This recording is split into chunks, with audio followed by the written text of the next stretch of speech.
አይቴ ብሔራ ለጥበብ በስመ አብ ወወልድ ወመንፈስ ቅዱስ አሐዱ አምላክ አሜን። የእግዚአብሔር ቤተሰቦች መላው ኢትዮጵያውያን በእግዚአብሔር ስም እንደምንሰነበታችሁ አሜን። በምሕረቱና የጠበቀን አምላካችን ስሙ የተመሰገነ ይሁን።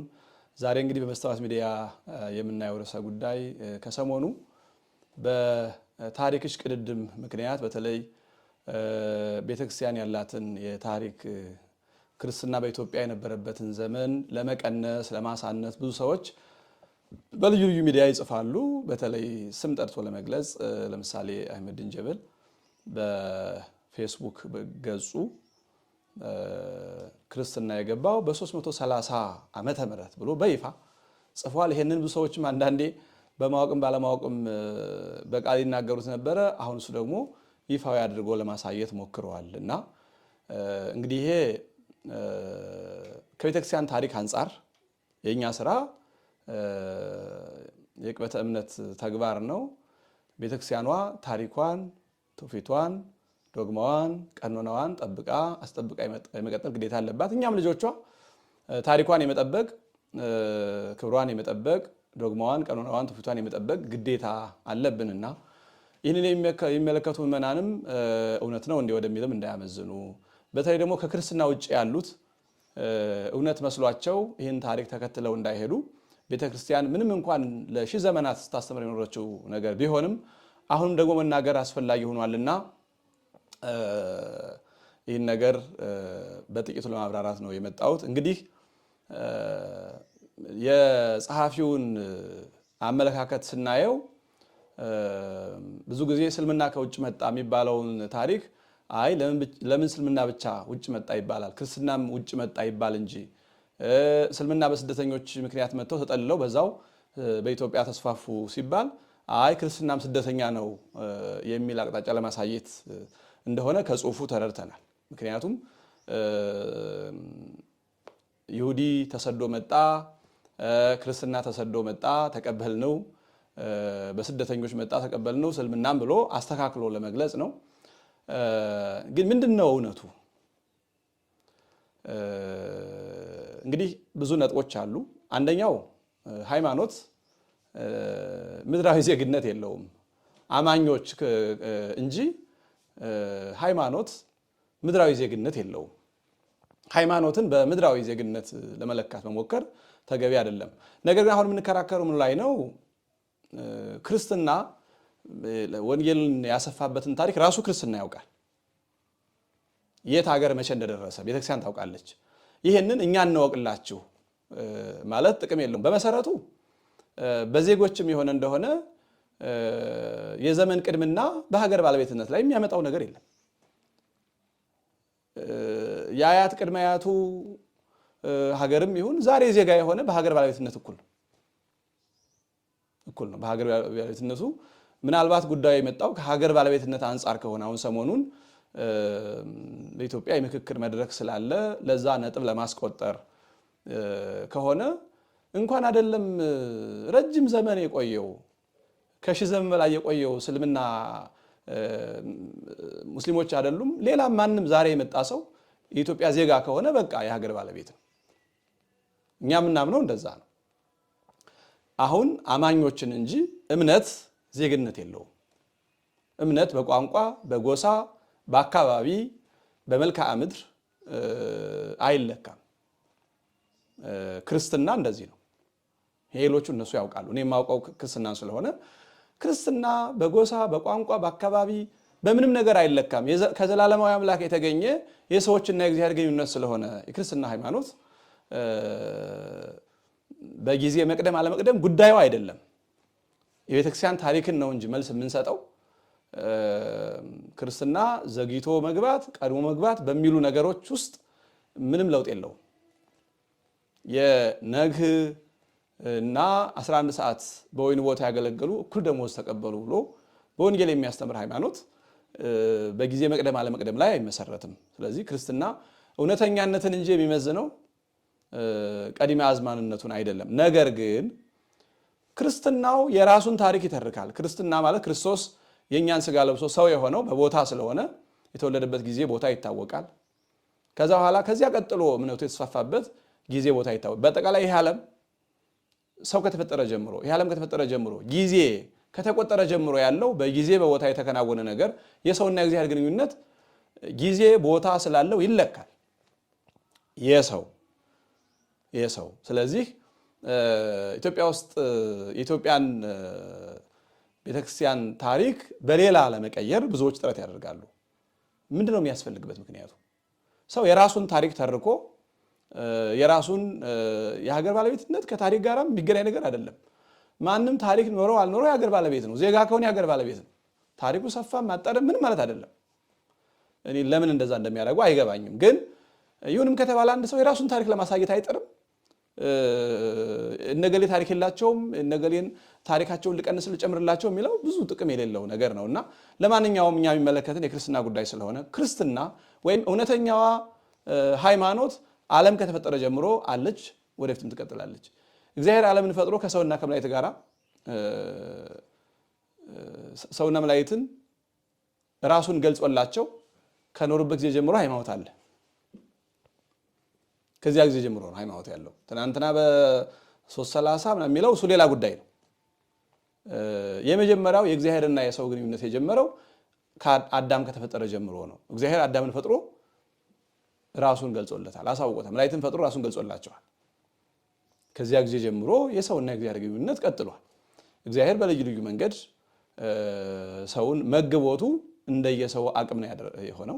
እንግዲህ አዳም ስቶ ከገነት ከወጣ በኋላ ያ 5500 ዘመን ሰው በእጅጉ ከእግዚአብሔር የራቀበት መንፈሳዊ ኃይሉ ደካማ የሆነበት ዘመን ነው። ያ ማለት ግን ሰውና እግዚአብሔር አይገናኝም ማለት አይደለም።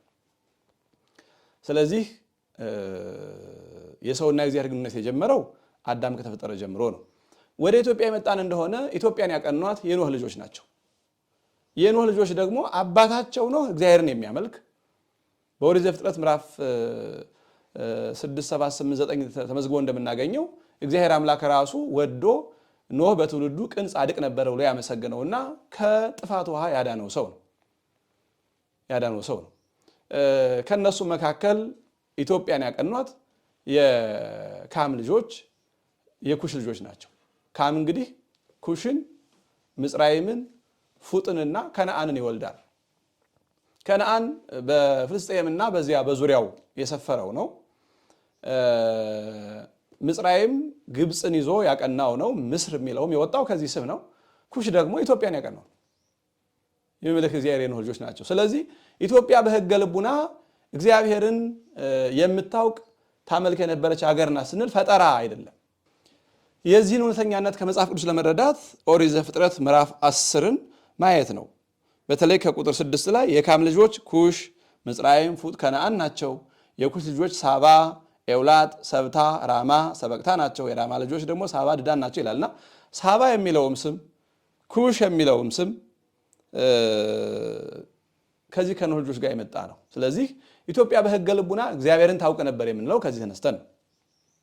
ሕገ ልቡና የምንለው ከአዳም እስከ ሙሴ ባለው ዘመን ነው። ሕገ ኦሪት ከሚሰራ ጊዜ ያለው የሰው ልጅ መጽሐፍ ሳይጻፍለት መምህር ሳይሾምለት በልቡናው አውቆ ክፉና በጎ ለይቶ የነበረበት ዘመን ነው። በዚያ ዘመን ኢትዮጵያ ከእግዚአብሔር ጋር የነበረች በአንድ ሃይማኖት በአንድ እምነት ጸንታ የነበረች ሀገር ናት። ያቀኗት የመምለክ እግዚአብሔር የኖህ ልጆች ናቸው። ስለዚህ ኢትዮጵያ በሕገ ልቡና እግዚአብሔርን ታውቅ የነበረች ሀገር ናት። ይህንንም ታላቁ ሊቅ አለቃ ኢያሪው ታምሩ የኢትዮጵያ እምነት በሶስቱ ሕግጋት በሚል በሰፊው ተንትነውት እናገኛለን። እኔ ለጥቆማ ያህል ነው።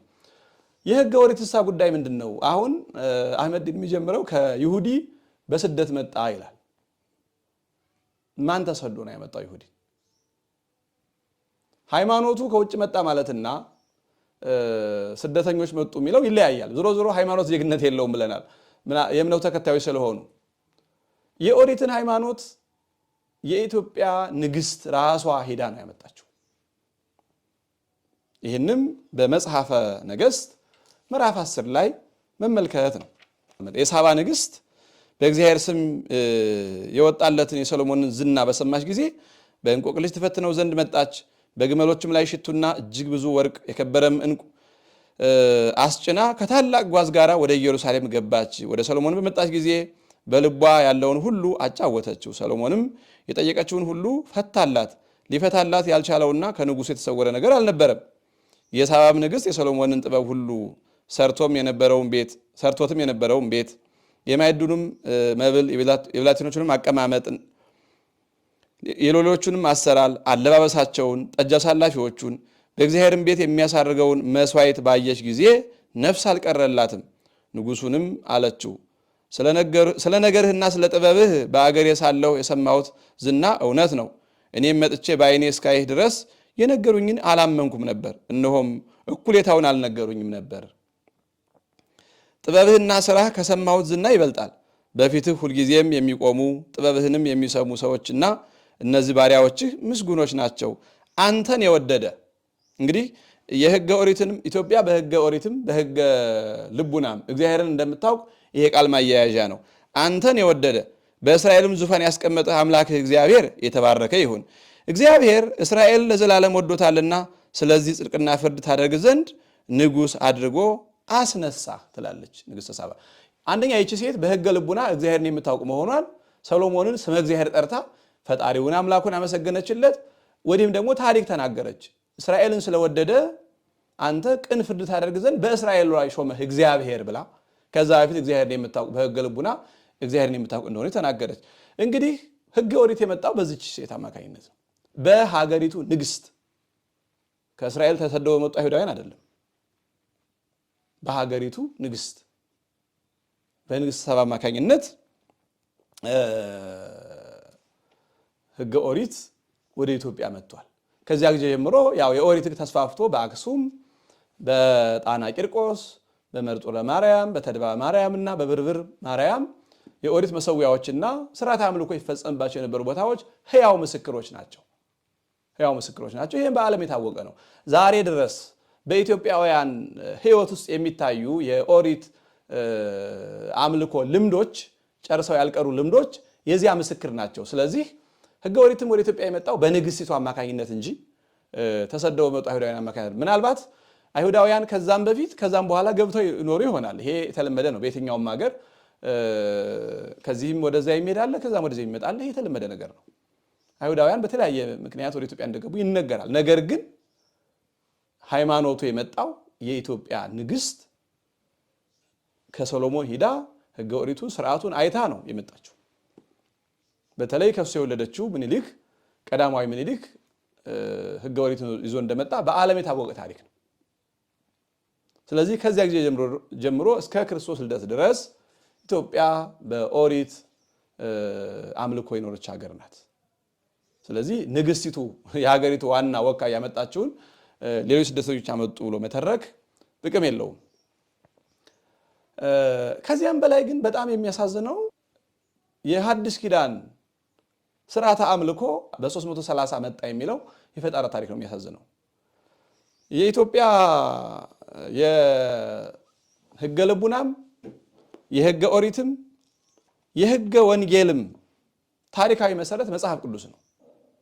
መጽሐፍ ቅዱስ ደግሞ ተጽፎ ያለቀው በመጀመሪያው መቶ ክፍለ ዘመን ነው። ስለዚህ በመጀመሪያው መቶ ክፍለ ዘመን ተጽፎ ባለቀው መጽሐፍ የተቀመጠን ታሪክ አሁን ዛሬ ሽረን እና ቀይረን አንዳንድ ግለሰቦች የገዛ ፍላጎታቸውን ሲጽፉ ልንቀይረው አንችልም።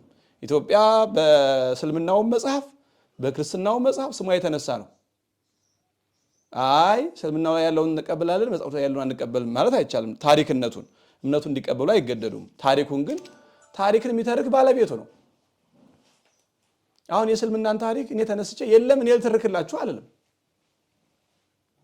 የክርስትናውን ታሪክ ከኔ ነው መስማት ያለባቸው፣ ከመጽሐፍ ቅዱስ ነው ማየት ያለባቸው። ምስክራችን መጽሐፍ ቅዱስ ነው። ስለዚህ የክርስትና ሃይማኖት ወደ ኢትዮጵያ የገባው የንግሥቲቱ የንግሥት ህንደኬ ዋና ኃላፊ ወይም እንደ ዛሬው የገንዘብ ሚኒስትር በጅሮንድ በነበረው በጃንደረባው ወይም ባኮስ እየተባለ በሚጠራው ቅዱስ አማካኝነት ነው። ኢትዮጵያን ወክሎ ወደ ኢየሩሳሌም ሊሰግድ ሄዶ ነው ክርስትናን ይዞት የመጣው። ሕገ ኦሪትን ያመጣችው ንግሥቲቱ ናት። ክርስትናውንም ይዞት የመጣው የኢትዮጵያዊቱ የንግስት ህንደኬ ዋና የገንዘብ ኃላፊ ነው እንጂ እነሱ በሚሉት መንገድ አይደለም። ይህም በሐዋርያት ሥራ ምዕራፍ 8 ቁጥር 26 ላይ የጌታ መልአክ ፊልጶስን ተነስተህ በደቡብ በኩል ከኢየሩሳሌም ወደ ጋዛ ወደሚወርደው ምድረ በዳ ወደሆነ መንገድ ሂድ አለው። ተነስቶም ሄደ። እነሆ ህንደኬ የተባለች የኢትዮጵያ ንግስት አዛዥና ጃንደረባ ነበረ። በገንዘቧም ሁሉ የሰለጠነ አንድ የኢትዮጵያ ሰው ሊሰግድ ወደ ኢየሩሳሌም መጥቶ ነበረ። ሲመለስም በሰረገላ ተቀምጦ የነቢዩን የኢሳይያስን መጽሐፍ ያነብ ነበረ ይላል። አሁን የንግሥተ ሳባ አነጋገር ንግሥተ ሳባ ቀድማ በሕገ ልቡና እግዚአብሔርን ያመነች እንደሆነች ሰሎሞንን በእግዚአብሔር ስም ስትባርከው እናገኛለን። ከዛ በኋላ ኦሪት መጣ። የጃንደረባው አነጋገር ደግሞ ወንጌልን ሊማር ሄዶ ነገር ግን ከዛ በፊት ሕገ ኦሪትን ያመነ እንደሆነ የሚያሳየው የኦሪት መጽሐፍ የብሉይ ኪዳን መጽሐፈ ኢሳይያስን እያነበበ ነበር ይጓዝ የነበረው። ሊሰግድ መሄዱ ራሱ ማመኑን የሚያመለክት ነው። ያነብ የነበረው ደግሞ የኢሳይያስ መጽሐፍ ነው።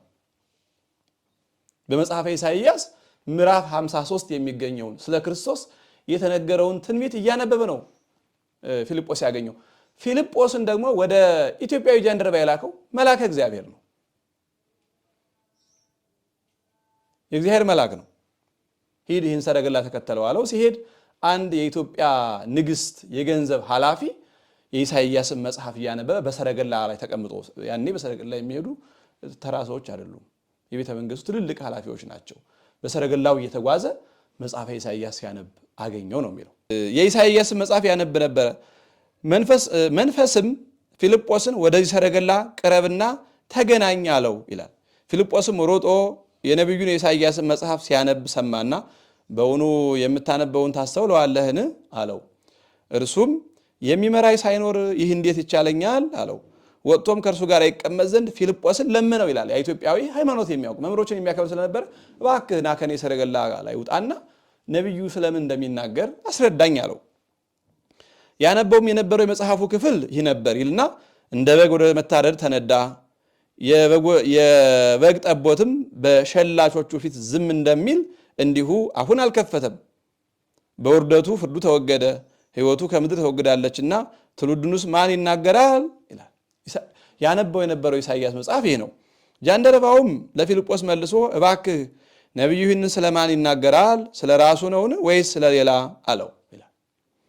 ፊልጶስም አፉን ከፈተ ወይም ነገር ጀመረ ማለት ነው። ከዚህም መጽሐፍ ጀምሮ ስለ ኢየሱስ ወንጌልን ሰበከለት ይላል። የተነገረው ስለ ኢየሱስ ክርስቶስ ስለሆነ ስለ ሞቱ እንደ በግ ወደ ሸላቾቹ በግ ሲሸለት ዝም እንደሚል ስታረድ ዝም እንደሚል አይሁድ መከራ ያጸኑበት በመዓቱ ሳያጠፋቸው ታግሶ ለአዳም ሲል እንደሞተ የሚያስረዳውን ክፍል ነበር ያነብ የነበረው።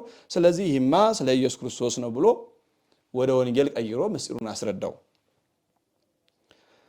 በመንገድም ሲሄድ ወደ ውሃ ደረሰ። ጃንደረባውም እነሆ ውሃ እንዳልጠምቅ የሚከለክለኝ ምንድን ነው አለው።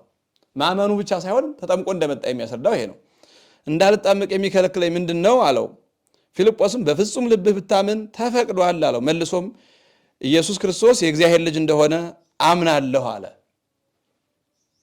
ሰረገላውንም ይቆም ዘንድ አዘዘ። ፊልጶስና ጃንደረባውም ሁለቱም ወደ ውሃ ወረዱ፣ አጠመቀው ይላል። አጠመቀው። ከውሃውም ከወጡ በኋላ የጌታ መንፈስ ፊልጶስን ነጠቀው። ጃንደረባውም ሁለተኛ አላየውም፣ ደስ ብሎት መንገዱን ይሄድ ነበርና ይላል። ወደ ኢትዮጵያ ክርስትና የመጣው በዚህ ዘመን ነው። ይሄ ዘመን ደግሞ ገና ክርስቶስ ያረገበት ዘመን ነው። ክርስትና ወደ የትኛውም ዓለም ያልተበተነበት ዘመን ነው። ይህንን ታላላቅ የታሪክ ጸሐፊዎች በሚገባ ይገልጹታል። በተለይ ደግሞ ታላቁ ሊቅ የቁስጥንጥንያው ሊቀ ጳጳስ ታላቁ ሊቅ ዮሐንስ አፈወርቅ እጅግ የተከበረና ብዙ ስራ ያለው በህንደኬ ስር ያለ ባለስልጣን ሲሆን ለመማር ያለው ፍላጎት እጅግ የሚገርም ነው። ለአምልኮ ሲል ወደ ኢየሩሳሌም መጥቶ እየተመለሰ በነበረበት መንገድ ያነብ የነበረው ትንቢተ ኢሳይያስን ነው። እንዳልገባው እያወቀ እንኳ ማንበቡን አላቋረጠም። ፊልጶስም ሲጠይቀው ለማስመሰል አልሞከረም። በትዕቢት ሳይሸነፍ በትሕትና ራሱን ገለጠ።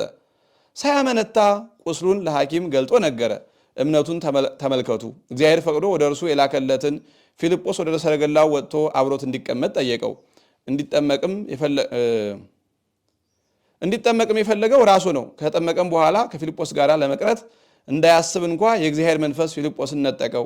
የእግዚአብሔር ፈቃድ ጃንደረባው ወደ ወገኖቹ እንዲደርስ ነውና በጃንደረባው አስገራሚ ሰብእና እሹ ታገኛላችሁ የሚለው ቃል በተግባር ታየ ብሎ ዮሐንስ አፈወርቅ ክርስትናውን ይዞት እዚያው ሳይቀር ይዞት እንደመጣ በሚገባ ገልጿል። በተለይ ደግሞ በዚያው ዘመን የታወቀው የታሪክ ጸሐፊ አውሳብዮስ ባለ ታሪኩ እንዲህ ይላል። የቤተክርስቲያን ታሪክ በመጽሐፍ አውሳብዮስ በጣም ታዋቂ ነው። በየዕለቱ የሕይወት ቃል በየስፍራው እየሰፋ በነበረበት ጊዜ ከኢትዮጵያ በሴት በንግሥት ከምትመራው ሀገር ከባለስልጣኖቹ አንዱ የሆነው ሰውም የመዳን ዕድሉን አግኝቶ ነበረ። ይህ ሰው ከእስራኤል ውጭ ከነበሩ ሕዝቦች መካከል የመለኮታዊ ቃል ምስጢራትን ከፊልጶስ ተረድቶ ያመነ የመጀመሪያው ፍሬ ነው ይላል። ሐዋርያት ወደ የትኛውም ዓለም ስላልወጡ ከኢየሩሳሌም ውጭ ክርስትናን በመቀበል የመጀመሪያው ሰው ነው ኢትዮጵያዊው። በዓለም ካሉትና ካመኑትም መካከል የመጀመሪያው ፍሬ ነው። ወደ ገዛ ሀገሩ ሄዶ ለወገኖቹ ሁሉን የፈጠረ እግዚአብሔርን ወንጌልና የመድኃኒታችንን የማዳን ሥራ በመስበክም የመጀመሪያ እንደሆነ ይታመናል። በእርሱም ኢትዮጵያ እጆቿን ወደ እግዚአብሔር ትዘረጋለች የሚለው ትንቢት በተግባር ተፈጸመ ይላል አውሳብዮስ በታሪክ መጽሐፉ ማለት ነው። ስለዚህ እነዚህ ታሪኮች ተቀምጠው ክርስትና ወደ ኢትዮጵያ የገባው በ330 ዓመተ ምህረት ነው የሚለው ምንም መሰረት የሌለው አንዳንዶች እንደው ለማስተካከል የታሪክ ትከሻ መለካካት የሚፈልጉ ሰዎች የፈጠሩት አዲስ ታሪክ እንጂ ክርስትና ወደ ኢትዮጵያ የገባው በመጽሐፍ ቅዱሳዊ መሰረት በ34 ዓመተ ምህረት ጌታችን እንዳረገ ወዲያው ዮሐንስ አፈወርቅ በበዓለ ጰራቅሊጦስ ጌታችን በተነሳ በ50ኛው ቀን መንፈስ ቅዱስ ለሐዋርያት በወረደ ጊዜ በዚያ ውስጥ የኢትዮጵያ ሰዎችም እንደነበሩ ተናግሯል፣ ወይም ኢትዮጵያውያን እንደነበሩ ተናግሯል። ስለዚህ ጃንደረባውም በዚያው ጊዜ ነው ያን ሁሉ ተአምር አይቶ መልአክ ታዞለት መንፈስ ቅዱስ ፊልጶስን ልኮለት ወንጌልን ተምሮ አምኖ ተጠምቆ ክርስትናን ይዞ ወደ ኢትዮጵያ የመጣው። ስለዚህ ክርስትና ወደ ኢትዮጵያ የመጣው በ34 ዓመተ ምህረት በጃንደረባው ባኮስ አማካኝነት ነው እንጂ በፍሬምናጦስ አይደለም። አሁን ብዙ ሰዎች የሚሸወሩት ይሄንን ነው፣ ወይ ደግሞ አውቀው ለመደለል የሚሞክሩት። ታዲያ ፍሬምናጦስ ምንድን ነው? ወይ ደግሞ 330 ዓመተ ምህረት ምንድን ነው የሚለውን ያየን እንደሆነ ሲጀመር ፍሬምናጦስ ወደ ኢትዮጵያ የመጣው በ330 ዓመተ ምህረት አይደለም፣ ከዚያ ቀደም ብሎ ነው። እንዲያውም ከጉባኤ ኒቅያ ከ325 ቀድሞ ነው። ቀድሞ አንድ መረጳዎስ የሚባል ነጋዴ በቀይ ባህር በኩል ለንግድ አልፎ ሲሄድ የተወሰኑ ወጣቶች አብረውት አሉ።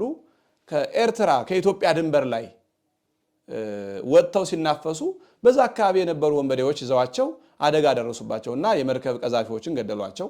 ነጋዴውም በዚህ ምክንያት ሞተ። ሁለቱ ወጣቶች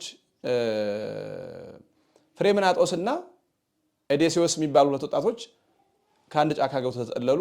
እነሱም ሳይገሏቸው ይዘው አምጥተው ለአክሱሙ መንግስት ማርከናቸውን ብሎ ሰጡ። ከዚያ በኋላ እኒህ ሰዎች ቤተ መንግስት ማደግ ጀመሩ። ንጉሱ ኢዛና ነው ተቀብሎ በአግባቡ አስቀመጣቸው። ከፍ ሲሉ ደግሞ ልዩ ልዩ ስራ እንዲሰሩ አደረጋቸው። ኤዴሲዮስን ከወታደሮቹ ጋር ባለው ስራ ውስጥ እንዲሰራ፣ ፍሬምናጦስ ደግሞ በቤቱ ውስጥ በአስተዳደራዊ ጉዳይ እንደ በጅሮንድ ሆኖ እንዲሰራ አድርጎ ነው ያስቀመጣቸው። እንግዲህ እኒህ ሰዎች የኢትዮጵያ የመጀመሪያ የክርስትና መምህራንም ሰባኪያንም አይደሉም፣ ሆነውም አያውቁም። በቤተክርስቲያን ታሪክም አልተመዘገበም።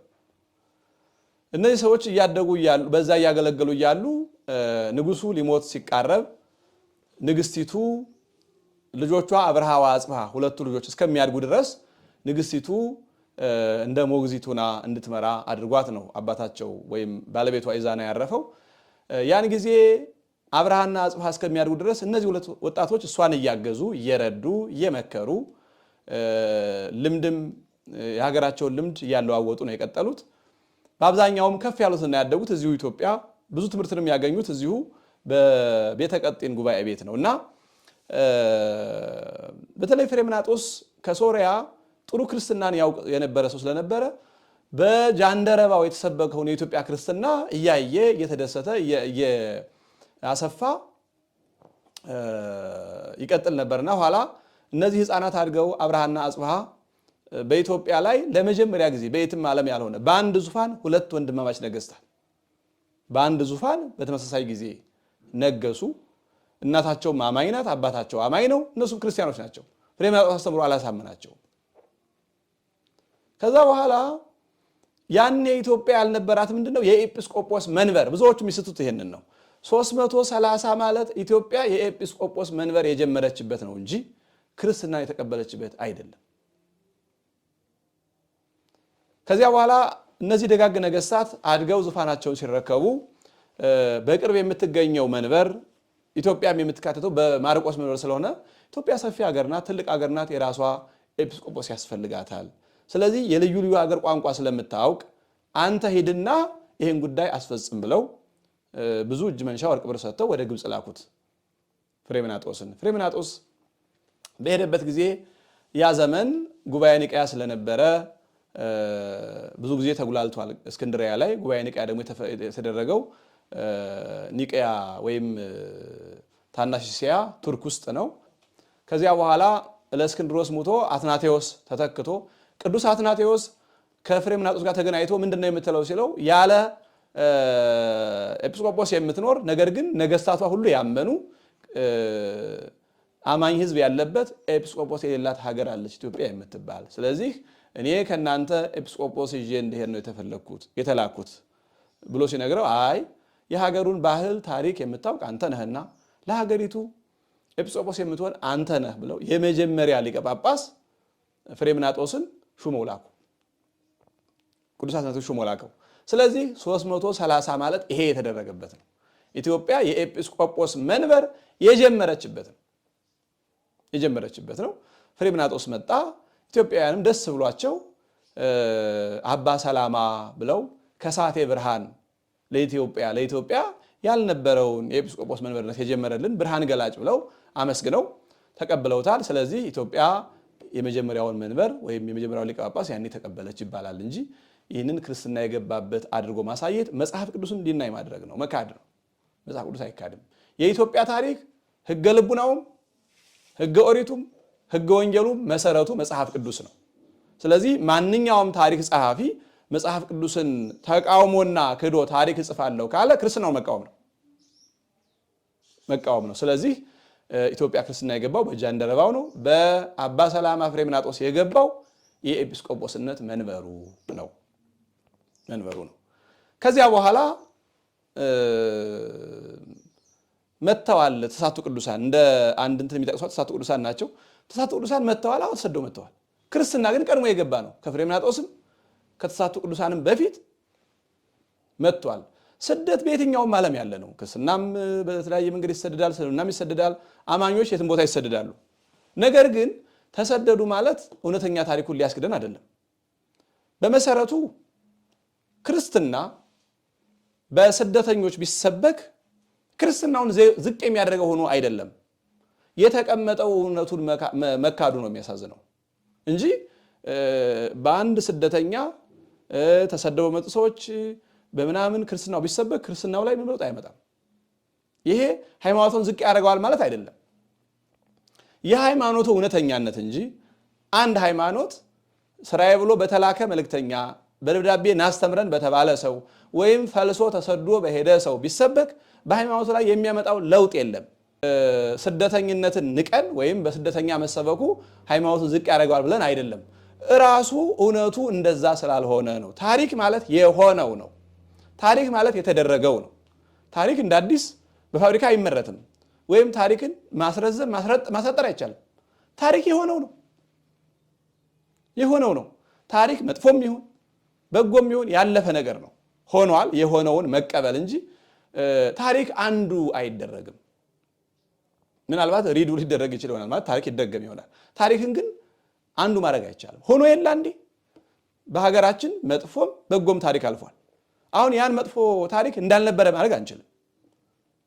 በጎውን ታሪክ ግን መድገም እንችላለን። ግን በጎውንም ታሪክ እንዳይኖር ማድረግ አንችልም። ክፉንም ታሪክ እንዳልነበር ማድረግ አንችልም።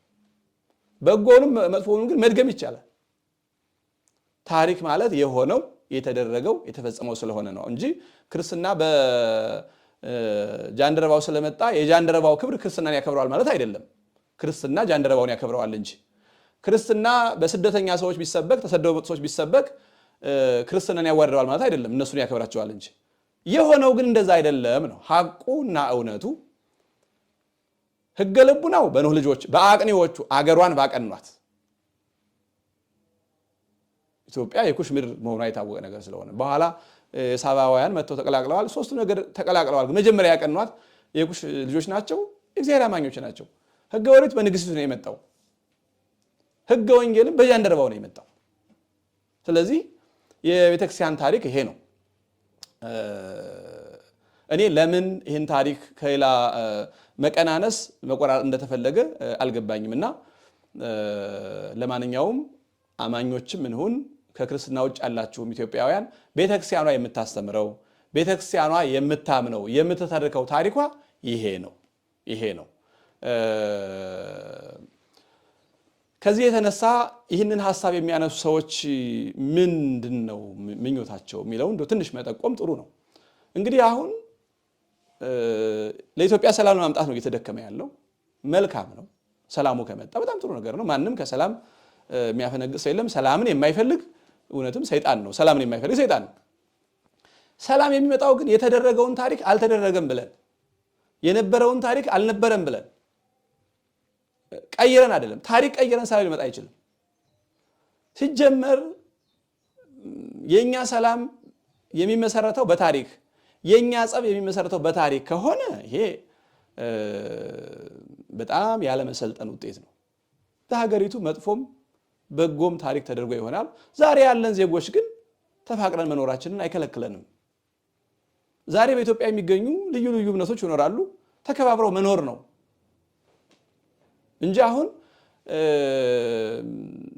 በኢትዮጵያ ኋላ ጊዜ ካቶሊክ በልዩ ልዩ መንገድ መጥቷል፣ ፕሮቴስታንት መጥቷል። እነዚህ ተከባብረው ለመኖር የግድ ታሪካቸው ይስተካከል የምንል ከሆነ ሞኝነት ነው። ማንም ሰውና ማንም ሰው በሀገር ባለቤትነት እኩል ናቸው። ነገር ግን በታሪክ እኩል ሊሆን አይችሉም። አባትና ልጅ፣ ወንድምና ወንድም፣ እህትና እህት ለአንዲት ሀገር ያላቸው አስተዋጽኦና ታሪክ እኩል ሊሆን አይችልም። ነገር ግን ሀገር ባለቤትነታቸው ግን እኩል ነው። ስለዚህ በሀገር ባለቤትነታችን አሁን የሀገር ጉዳይ ከሆነ ይህን ነገር ያመጣው ሰሞኑን የሀገር ጉዳይ ተነስቶ የሀገር ሰላም ለማምጣት ምክክር ሲደረግ በዋናነት እየተነሳ ያለው ይሄ ነው እና የሚያሳዝነው የኢትዮጵያ ቤተክርስቲያን ታሪክ ይቀነስ አይነት ነገር ያሳያል። ከኢትዮጵያ ቤተክርስቲያን ጋር የተገናኙ አሻራዎችም ይቀነሱ። ለምን ይቀነሳል? በኢትዮጵያ ላይ የተደረጉ በጎም መጥፎም አሻራዎች በልዩ ሰዎች ይኖራሉ። ያንን ታሪክ ልናስወግደው አንችልም። ታሪክን በታሪክነት ተቀብለን ዛሬ ግን የጋራ ሀገራችን በጋራ ማልማት በፍቅር መኖር ነው እንጂ ኢትዮጵያን ሰላም ለማድረግ የኢትዮጵያ ቤተክርስቲያንን ታሪክ መቀነስ፣ መሰረዝ፣ መደለዝ ወይም መከለስ አይሆንም። ታሪክ አይከለስም በጠባዩ። ቤተክርስቲያኗ እኮ ለኢትዮጵያ ጽሑፍን ያበረከተች ስለሆነች ታሪኳን ጽፋ አስቀምጣለች። ለኢትዮጵያ ብራናን ያበረከተች ስለሆነች ጽፋ አስቀምጣለች። ሌሎቹም ቤተ እምነቶች ታሪካቸውን ጽፎ ማስቀመጥ መሰነድ ተገቢ ነገር ነው ለነሱ። ነገር ግን የነሱን ታሪክ ለማሳወቅ የኢትዮጵያ ቤተክርስቲያንን ታሪክ መቀነስ ይጠበቅባቸዋል ወይ? የነሱን ታሪክ ጎላ ለማድረግ ቤተክርስቲያን ወደ ኢትዮጵያ የገባበት ዘመኑ መቀነስ ይኖርበታል ወይ? ተቀንሶስ ታሪክነቱ ምን ታሪክ ይሆናል? ታሪክ ከተቆረጠ ወይም ከተቀጠለ ታሪክ አይሆንም፣ ፈጠራ ልብ ወለድ ይሆናል። ታሪክ የሆነውን ጠማማም ይሁን ቀጥተኛም ይሁን ወልጋዳም ይሁን ወፍራም ቆጭ ታሪክን በታሪክነቱ መቀበል ብቻ። መጥፎውን እንዳይደገም ይሄ መጥፎ ታሪክ በትውልድ ዘመን ተደርጓል እንዳይደገም ብለን እንተዋለን።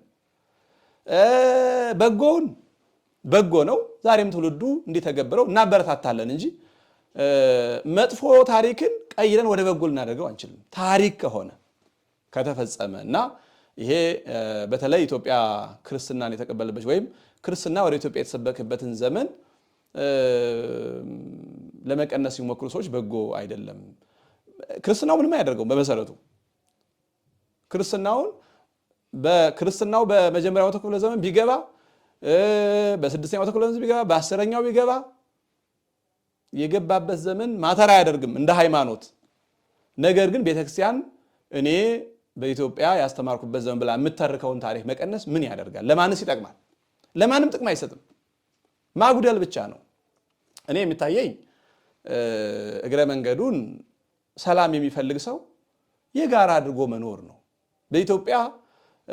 ኢትዮጵያን የሚጠቅም ታሪክ ቅርስ በኦርቶዶክስ ቤተክርስቲያን ይኖራል። ታሪክ ጥቅስ በእስልምናው በካቶሊኩ ፕሮቴስታንት ይኖራል። ታሪክ ከሆነ ቅርስ ከሆነ የጋራዬ ነው ብሎ መያዝ አይሻልም? ታሪክ ከሆነ የጋራ ነው፣ ቅርስ ከሆነ የጋራ ነው። ሃይማኖት ደግሞ የጋራ ሊሆን አይችልም። እንደዛ ብሎ ማመን ነው እንጂ የሚሻለው ታሪክን ከርክሞ ወደ እኩልነት ለማምጣት የሚሞከረው ነገር የትም አያደርስም። ሲጀመር ኢትዮጵያ የማን ናት? ኢትዮጵያ የዜጎቿ ናት። እንኳን አይደለም ይሄ በ3ኛው መቶ ክፍለ ዘመንና 4ኛው ክፍለ ዘመን መካከል ባለ ታሪክ እሽቅድድም ዛሬ ማታ ዜጋ የሆነው ኢትዮጵያዊ እድሜ ልክ አያት ቅድመ አያቱ ኢትዮጵያዊ ከሆነ ሰው ጋራ በሀገር ባለቤትነት እኩል ነው። ኢትዮጵያ የዜጎቿ ናት። ምንም ሃይማኖት ይከተሉ፣ ምንም አይነት ጎሳ ይሁኑ፣ ምንም ቋንቋ ይናገሩ፣ ኢትዮጵያ የዜጎቿ ናት። ስለዚህ እንዲህ ከሆነ ምን አስጨንቆን ነው ሁሉም ርብርቡ የኢትዮጵያ ቤተክርስቲያንን ታሪክ መቀነስና መቀየር ላይ የሚረባረበው? ምን አስጨንቆ ነው? ምንስ ሊጠቅም ነው? የኢትዮጵያን መልክ ነው የሚቀየረው። በነገራችን ላይ መታሰብ ያለበት የኢትዮጵያ ቤተክርስቲያን በኢትዮጵያ ያበረከታቸው ነገሮች ሲነካኩና ሲቀነሱ የኢትዮጵያ መልክ ነው የሚቀየረው። ኢትዮጵያ ታሪኳ ነው መልኳ ብለው ጽፈዋል አፈሊቅ አክሊሉ ገብረ ኪሮስ። ኢትዮጵያ ታሪኳ ነው መልኳ ብለዋልና ታሪኳ ሲነካ ኢትዮጵያ ነው። ቤተክርስቲያን ነው ምንም አትሆንም። አሁን አንድ ሰው ተነስቶ ክርስትና የገባው አሁን እንግዲህ አህመድን ጀበል በ330 አለ፣ አንዱ ደግሞ በ600 ቢል በ10ኛው ቢል በክርስትናው ላይ የሚያመጣውንም ነገር የለም። የኢትዮጵያ ታሪክ ነው የሚበላሸው እንጂ ክርስትና ከእንዲህ ያለ ጉዳይ ጋር ጉዳዩ አይደለም።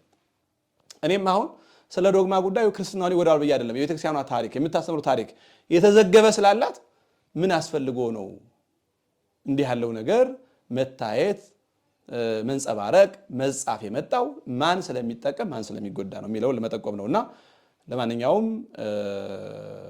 ኢትዮጵያ ከጥንት ጀምሮ ስትመሰረት ጀምሮ በአምልኮተ እግዚአብሔር የኖረች ሀገር ናት። በሕገ ልቡና እግዚአብሔርን ታውቃለች። በሕገ ኦሪት እንዲሁ፣ በሕገ ወንጌልም እንዲሁ። ሕገ ወንጌል የገባው በ330 ሳይሆን በ34 ዓመተ ምህረት ነው። 330 የኤጲስቆጶስነት መንበር የገባበት ዘመን ነው።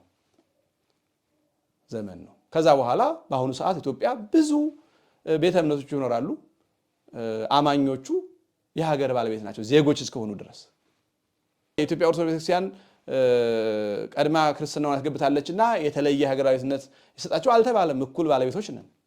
ምንድነው የኔ ያህል ጭንቀት የሚያመጣው?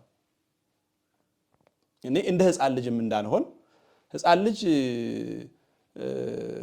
ወንድሙ የያዘውን ያኛውም ያኛ የያዘውን የራሱን ትቶ የሌላ እንደሚያምረውና እንደሚያለቅስ ህፃን ልጅ እነገሌ ለምን ታሪክ ኖራቸው፣ እነገሌ ለምን ቅርስ ኖራቸው፣ እነገሌ ለምን ይሄን የሚባለው የህፃን ልጅ ጠባይ ነውና ከእንዲህ አይነት ጠባይ ወጥቶ እንደ ትልቅ ሰው አስቦ ኢትዮጵያ የሁሉም ዜጋ የዜጎቿ ናት። ኢትዮጵያ የኦርቶዶክስ ናት፣ የእስልምና ናት፣ የካቶሊክ ፕሮቴስታንት አይባልም። ኢትዮጵያ የዜጎቿ ናት። ሃይማኖት ዜግነት የለውም። አማኞቿ ግን ዜጎች ናቸው። ስለዚህ ተከባብሮ ተፋቅሮ መኖር ነው ሃይማኖት ስብከቱ ፍቅር ስለሆነና ስለዚህ ኢትዮጵያን በዚህ መንገድ የኢትዮጵያ ቤተክርስቲያን ታሪክ ይሄ መሆኑን በጥቂቱ ለመጠቆምና ምናልባት አንዳንድ የዋሆች እውነት መስሏቸው እንዳይከተሉት ብጅታውን ለማጥራት ነው። እንግዲህ የቤተክርስቲያን ታሪክ በኢትዮጵያ ብፁዕ አቡነ ጎርጎርዮስ ያሳተሙት ማየት ይቻላል። የኢትዮጵያ ቤተክርስቲያን ታሪክ ቅጽ 1 መምህር ግርባባቶ የጻፈው ማየት ይቻላል። የኢትዮጵያ ቤተክርስቲያን ታሪክ የጻፉትን ሉሌ መላኩንም ማንበብ ይቻላል። የነ አውሳብዮስንም የሚችል ካለ የነ ቅዱስ ዮሐንስ አፈወርቅን ሆሚሊም ማየት ይቻላልና ለማንኛውም ታሪክን እንደ ታሪክነቱ ማለፍ እንጂ መጣያና መለያያ ማድረግ ተገቢ አይደለም። የኢትዮጵያ ቤተክርስቲያን ግን የዘግባ ያስቀመጠችው ታሪኳ ይሄን ይመስላል። እግዚአብሔር አምላክ መለያየቱን መጣላቱን አስወግዶ ፍቅሩንና ሰላሙን ይስጠን፣ ይቆየን።